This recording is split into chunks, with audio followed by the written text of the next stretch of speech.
Well, hello and welcome to another episode of Ask NT Wright Anything, the program where we answer your questions about Jesus, the Bible, and the life of faith. And I'm here in London in this Advent season with Tom Wright, of course. Tom, great to be with you. Good to see you too. Yes, I'm Tom Wright from Wycliffe Hall in Oxford. And I'm Mike Bird from Ridley College in Melbourne. And we're delighted to have you here in the UK just at a time when my compatriots and your compatriots are playing cricket in your part of the world. Yes. Well, the first one went pretty good for us, but it's still a long way to go in the series. Now, this is kind of a special episode. It's not a bonus episode, but we've got a question from two people, and they both pertain to Tom Holland on Jesus, in particular, the birth of Jesus. Now, one question is from Ben Goddard of Bristol in the UK, and the other one is from Sheila Thomas in London. Now, I love Tom Holland, by the way. He's one of my favorite podcasters. I love the Rest is History podcast. And Tom Holland, I think, is brilliant because he reminds people that all of Western civilization is suffused with Christianity. We are all products in varying ways of the Christian Revolution. You know, Tom, Oliver O'Donovan, very famous theologian you know, said one of the main tasks of political theology is to remind Western civilization of its Christian heritage. Yeah. And I would argue on that metric, Tom Holland, wherever he is in his own faith journey, agnostic or whatever, is possibly the greatest political theologian of our age. Tom Holland has done a great deal, and as I think I'm not sure if you explained this time round, but this Tom Holland is Tom Holland the historian. Not Spider-Man, yes. Not Spider-Man. This is the Tom Holland who's written books about the Roman Empire and about the rise of Islam and all sorts of other things. He's an amazing historian and a delightful man. I've met him on numerous occasions, indeed.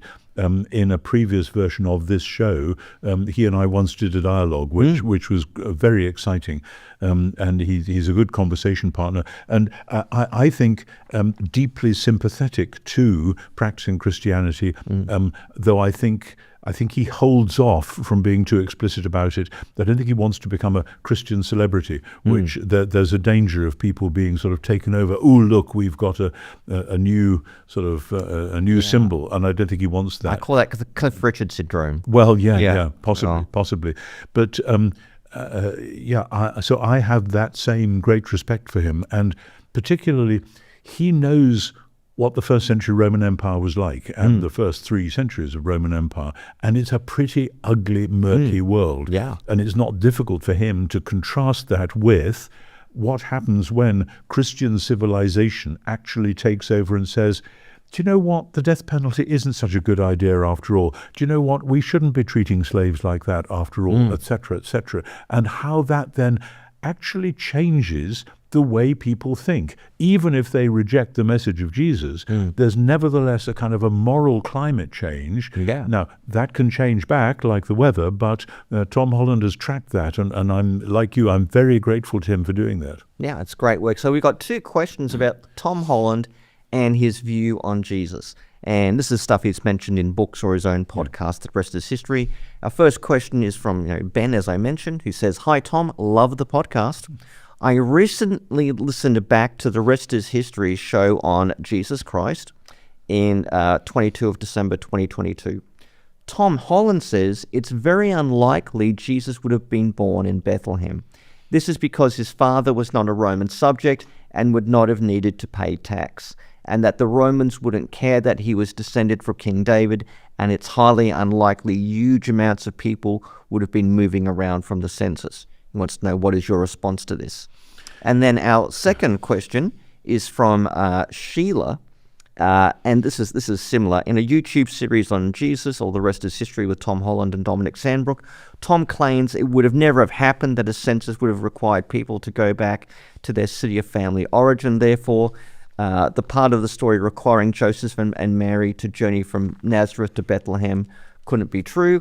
If that's not true, then the escape to Egypt probably isn't. The shepherds hearing from the angels that visit the wise men, Herod killing the infant boys wouldn't be true either.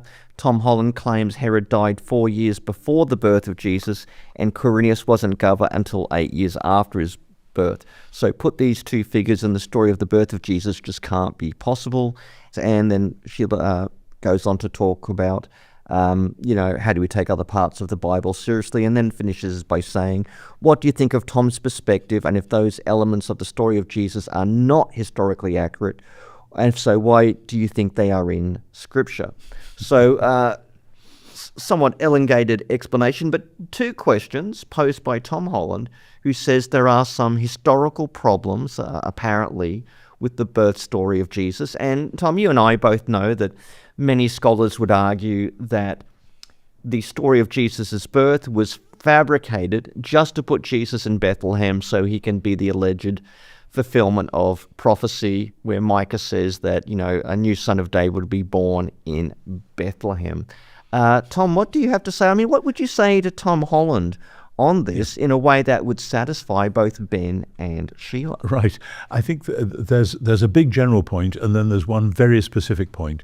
The big general point is that, as Tom Holland knows perfectly well, and as you and I know, in ancient history, we are actually quite short of hard facts, of hard data. I often compare jokingly with my oldest son, who's a historian of 19th century France particularly. He has enough source material to spend his entire life studying 1 year, say 1849 in Paris. 1848 would be better. 1848, 9, that whole period. You know what I mean? Yeah. There's so many sources, you're drowning in material. Whereas you and I, as ancient historians, there are whole stretches of a decade maybe where we know almost nothing of what was going on in Turkey or Greece. Like half an inscription available or something. Well, exactly. And ancient history in general is full of such gaps. And historians have hypothesized that maybe this or possibly that, or it could be the other. And I remember when I was doing ancient Greek history, where there was a question about the Messenian War, when the Sparta and Messenia, and was there a first Messenian War, was there a second Messenian War? And the only evidence for that was one bronze water bucket which was found, which had a different uniform being worn by the soldiers, and they dated it and said, this means that there was a second war where they wore this uniform rather than that. Yeah. This is the sort of stock in trade for ancient history. And so I want to say I don't think we know as much about how censuses were carried out in different parts of the empire as your two correspondents make out. It is possible that the evidence we currently have about censuses in the empire implied that people didn't have to move about. We don't know for sure that Joseph wouldn't have been classified in some sense as a Roman subject, and we don't know for sure that he wouldn't have been required to go back to his place of origin or whatever. Those are things which maybe the balance of probability currently goes one way, but it could shift easily. I have in mind, as an example of how this happens, for years and years, people used to say confidently that we could tell that the book of Acts was unhistorical because, for instance, in Acts chapter 18, verse 12, it says, when Gallio was proconsul of Achaia. And people say, well, Gallio was never proconsul of Achaia. What a silly idea. Clearly, Luke doesn't know what he's talking about. And then guess what? An inscription turned up, which has Gallio, relative of Seneca, as proconsul in Achaia. And what's more, we can date it so that suddenly the thing which was very dubious becomes one of the linchpins of New Testament chronology. And I've lived long enough as a New Testament scholar to see that happen again and again, where people say, Paul just got this wrong, or Paul just had hiccups when he was writing this bit. And then actually people realize there's something else going on. And Paul has said exactly what he meant, and it makes sense. And those shifts have happened. So I'm not saying that I've got copper-bottomed evidence that there was a traveling census, as it were, and people had to go to different places. I don't have that sort of evidence. But I want to say, be careful with ancient history, because it doesn't work like that. I remember one time being phoned up by a television station saying, coming up to Christmas, our producer wants to have a scholar come on and say that probably the wise men didn't happen and probably the shepherds is fictitious and blah, blah, blah. And I said to the researcher who'd phoned me, supposing I were to say that actually people in what we now call Iran or whatever did study the stars a lot, and they did read into all sorts of things. interesting messages about royalty, etc. And it's perfectly plausible. And there was a pause, and then the researcher said, I don't think that's what our producer wanted to hear. And I just put the phone down. Thank you very much. Goodbye. I mean, the people love to tell the story of how the things that you're liable the to real read story of Christmas. The things that you're liable to read in the Bible, they ain't necessarily so. And I want to say, over my lifetime, I've seen many people say that confidently, and again proved wrong. Now that's the general point which makes me anxious about being too secure, as though we can prove a negative. The much more specific point is about Quirinius being governor of Syria and how that relates to the date of the census. And here we're talking about the Jewish historian Josephus, from whom we have quite a lot of information about this period. Josephus seems to have had access to records from the court of Herod the Great, from Nicholas of Damascus. And so the question then is about a translation of Luke chapter 2, verse 2. And this hinges on a Greek word, prote, the word from which we get protological. That's the it's a Greek word which means first or before. And as an adjective, it regularly means protos, or prote, is the feminine form, means something before something else. In John 1, John the Baptist says, this Jesus is the one who ranks, who comes after me because he was before me, and it's protos mu, before me, in the genitive there. And so the normal translation of Luke 2:2 is, this was the first census when Quirinius was governor of Syria, reading that last phrase as an absolute phrase giving you a time, but that's not actually the natural meaning of the Greek. The natural meaning of the Greek is, this census was before the time when Quirinius was governor of Syria. In other words, Luke knows perfectly well there was a big census under Quirinius, and the reason we know about that was there was a massive riot. There was a revolution, and hundreds of young Judeans were crucified because they were rebelling against Rome. So census is about taxation. Exactly. So they want to count the numbers so they can tax you. And taxation is also about, symbolically, Rome is king here and your God isn't king. I mean, so this is very sensitive stuff. But I think Luke knows perfectly well that this census was before that big one that you've all heard of, so that it's then purely a matter of translation. And yes, the Greek could be read either way, but I think it's more plausible simply in terms of the Greek structure.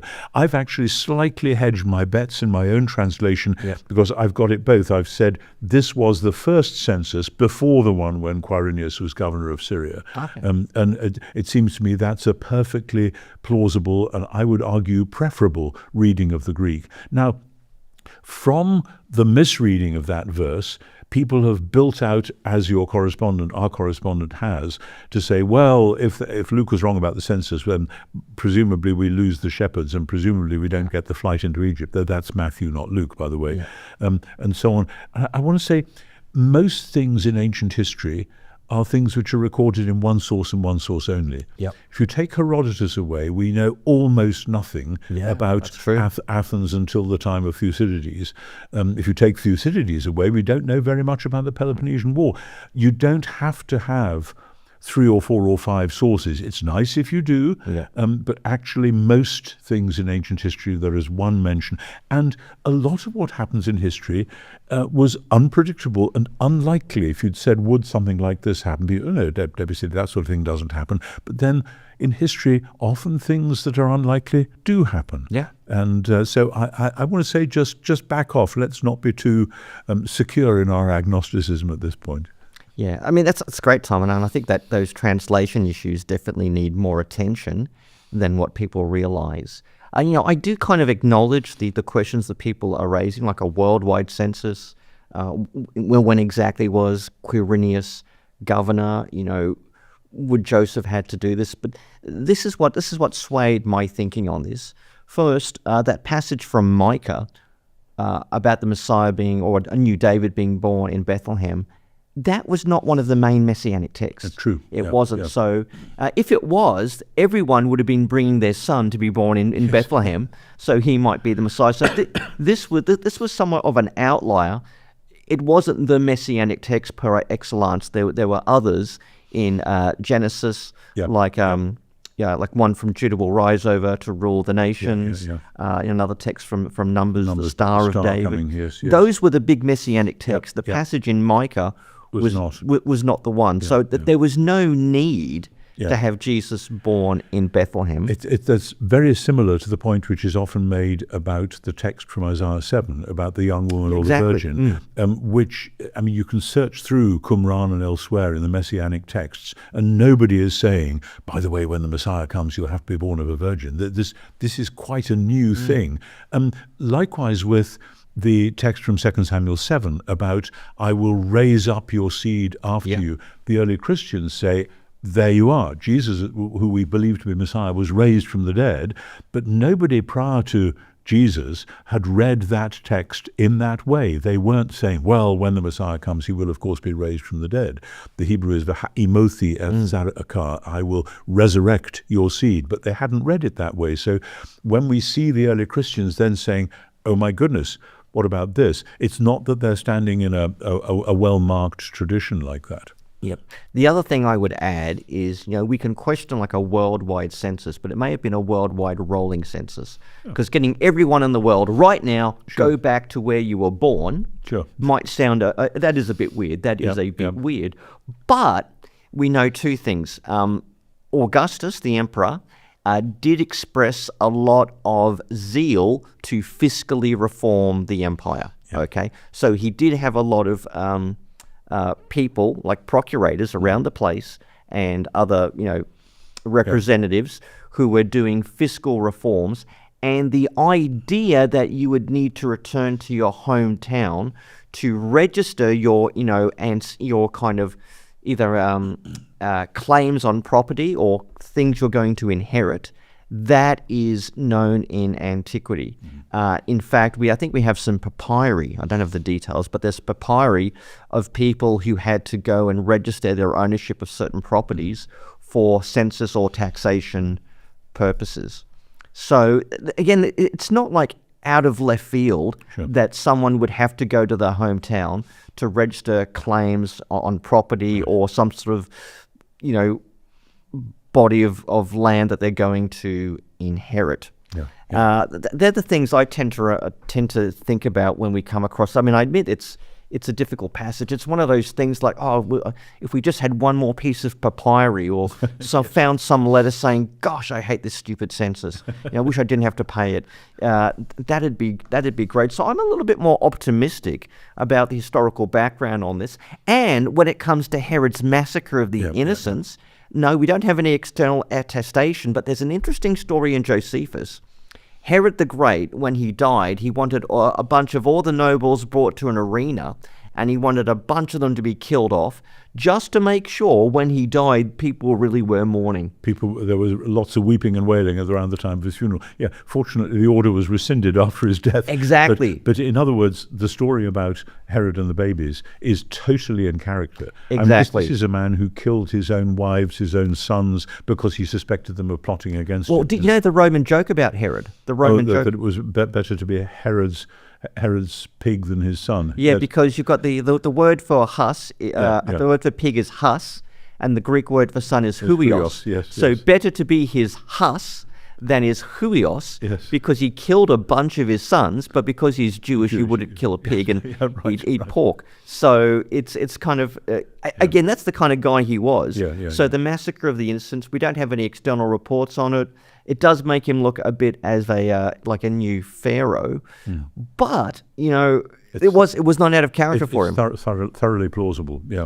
So I would like to push back on this, and a number of scholars have said we should maybe rethink the history of the birth narratives. And I think here of a German scholar, Sabine Hubner. She's a historian of antiquity, but I think she's run a few essays on the birth narratives. I can't remember the precise details, but it was kind of like, maybe you should rethink a few aspects. I mean, she wasn't doing like a New Testament apologetics thing, but she was just raising some questions about some of the standard ways of articulating. I think there's another issue here that certainly when I was growing up, so much was made when people were debating, can we really believe the creed? It was all about the virgin birth and the bodily resurrection. Those were the two things. Can we really believe these? And if you can only believe one of them, are you still allowed to be a Christian? And all that sort of thing. So more attention was focused in the debates between sort of older liberals and nervous conservatives in the days of my youth on Matthew 1 and 2 and Luke 1 and 2 than was really warranted. And often this was to the detriment of any focus on the rest of the Gospels, which is about the inauguration of the kingdom of God. And it was as though if you can only undermine this, the whole of creedal Christianity will fall down. And I've often pointed out to people, you can take away 4 chapters from the New Testament and there's nothing left about the virginal conception of Jesus. That's Matthew 1 and 2, Luke 1 and 2. But if you try to take the resurrection out of the New Testament, there is nothing left, period. That's all gone. So there's been an over-concentration on the birth narratives simply because the virginal conception functioned as a test case of whether people really believed in the miraculous or not. And that got bundled up with older debates about deism and whether Jesus really was the divine Son of God and all that sort of thing. So I think the context within which the controversies about the birth narratives have happened has itself skewed the whole thing in favor of, we better be skeptical about this because otherwise we'll look like silly fundamentalists. Well, this is what I've tended to say, that the virgin conception is a clarification of Jesus's divine sonship. It's not the basis of divine sonship. And which means that the virgin conception, virgin birth, is a biblical doctrine, but it has relative importance compared to other doctrines like Jesus as the one who brings the kingdom and the resurrection. Just hear me. I said it's a biblical doctrine. I did not deny it, just for the people in the YouTube comments section. Just please remember that. This has been fun because I love Tom Holland. I love his books, Dominion, Rubicon, Pax and everything. So it's good to engage Tom Holland on this topic during Advent about the birth of Jesus. And Tom's a stimulating figure. He's wrestling with the sources, wrestling with the history in the New Testament. And I guess we've certainly had fun engaging him. I need to think, I wonder if there are any other things that Tom Holland or Dominic Sandbrook has said on The Rest is History that people may have questions about. Because a lot of my friends listen to this podcast, but they listen to several other ones as well, such as The Rest is History. So maybe we'll get some other questions generated by Tom in the future. And, or maybe it's even time we tried to pursue them in the podcast ratings, Tom. Maybe we could climb our way up towards them. Who knows? We'll see. Anyway, well, it's goodbye from me, Mike Bird. And goodbye from me, Tom Wright. And we'll see you on the next episode of Ask NT Wright Anything.